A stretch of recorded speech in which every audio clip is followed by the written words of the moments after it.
જય શ્રી કૃષ્ણ મિત્રો, અત્યારે આવી ગયા છે સુત્રાપાડા તાલુકાના લોઢવા ગામે. આપણને અગાઉ પરિવારને મળ્યા હતા. આજે પરિવારને ફરી આપણે આજે મુલાકાત કરીએ છીએ અને જે ભાઈ છે એમના માજી છે, તો એમને પણ આજે આપણને મુલાકાત કરી અને થોડું એવું વાત કરીએ એમના વિશે. માજી જણાવો છે. મારા દીકરાને ધંધો કરવા જતો હતો, પડી ગયો તો સાહેબે એમ કહ્યું કે એને ઓપરેશન આવશે. તો ઓપરેશન કરવાથી મારા દીકરાનો હાથ ભલો થઈ ગયો તો અમને અમદાવાદ મોકલી દીધા. હું મારા છોકરાને સાથે લઈને આવી હતી, નાના છોકરાને. તો વરસતામાં અમને ઘેરે મોકલી દીધા, એને પાછા અમદાવાદ મોકલ્યા. અમારી પાસે ટિકિટના કોઈ હતા પૈસા, તો એ લોકોએ દીધા હોતી ભાડાના. તો ત્યાંથી હાથ આખો નસું કપાઈ ગયું. એવી રીતે મારા દીકરાનું શરીર કાળું પડી ગયું. તો અમારે હવે કયો રસ્તો લેવો? ગરીબ માણસ છીએ ને અટાણે ઘરમાં કોઈ જાતની અમારે સગવડ નથી. તો મને સુવાસની તકલીફ છે, તો મારા દીકરો કામે નહીં, તો અમે આમ ખાઈએ છીએ. મારો દીકરો નાનો છે ને દૂધ પાણીના પૈસા, વાપરણાના પૈસા ક્યાંથી લાવીએ? હવે અમારે શું કરવું? અમે હાવ મૂંઝાઈને બેસી ગયા. આપણે કોઈક લોટ આપે ઉસીનો, કોઈ પૈસા આપે છે? હાથ આખો કપાઈ ગયો છે ને? હા, કપાઈ ગયો છે. હાથ આખો કાપવો પડ્યો છે. હાથ જમણો હાથ વહી ગયો કામનો. તો હવે અમારે કેવી રીતે કામનું? અમારે અટાણે કોઈ સગવડ નથી, તો અમે શું કરીએ? મૂંઝાઈને બેઠા છે અટાણે.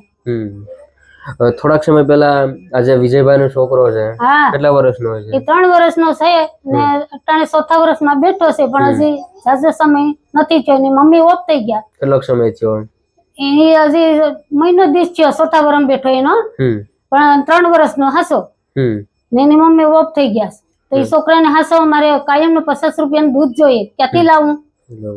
તો મને સુવાસની તકલીફ છે, તો હું ધંધો કરીને દઉં તો મારો દીકરો કામે નહીં. તો હવે અમારે શું ખાવું?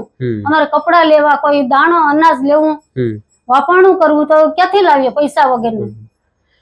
વિજયભાઈ કામી હકતા નથી નું કારણ છે કે એનો હાથ કપાઈ ગયો. હા, નકર તો અમારે ક્યાં કોઈ ચિંતા હતી.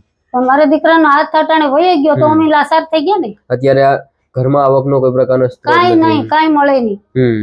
હવે અમે કેવી રીતે જીવન જીવીએ? અમારે પાછલી જિંદગી કેમ જીવવી? મારા છોકરાને કેમ મોટો કરવો? 3 વર્ષનો છોકરો છે, હજી મોટો થાય એને ભણાવવો ગણાવવો તો ઘેર ગયો, પણ એને મોટો તો કરવો ને મારે. બધું બીજા પર નિર્ભર રહેવું પડે ને આપણે. હા, અટાણે લાસારી જીવન થઈ ગયું અમારું. હાવ લાસારી થઈ ગયું. તો કેને અમે જઈને કહીએ? ક્યાં રાવ કરીએ? પેલા આખું ઘર વિજયભાઈ ઉપર જ હાલતું? હા, વિજયભાઈ ઉપર જ. એ મારા મહિનાના 3000 તો દવા ના થાય. મારે સુવાસની તકલીફ છે, 3000 કામીને દેતો એ સીધો દવાખાને જતા. મને સુવાસ થઈ જાય કે તો તે પછી હવે કોણ કામે? હવે સુવાસ થયો તમારી વેલ્યુ ક્યું? 2-3 ખેલી થઈ ગયો તો ગામના ડોક્ટર હારા છે, તો એને દવા ન લીધી, પૈસા ન લીધા અમારી પાસેથી, ને દવા એમને માપી. હવે વારે ખેલે જવાય ને? ના ના. તો અમારે કયો રસ્તો લેવો? ના ના, 100% કઈ વાંધો નહીં. આપણને લોકોને પણ પ્રયત્ન કરશું કે અહીંયા અમારા જેમ બીજા લોકો પર પહોંચે. બાકી તો અમે અમારાથી જે મદદ થશે કરતા રહેશું. બરાબર છે, પણ હવે અમારે તો લાસાર જીવન રહ્યું ને જીવવાનું. હાજા માંદા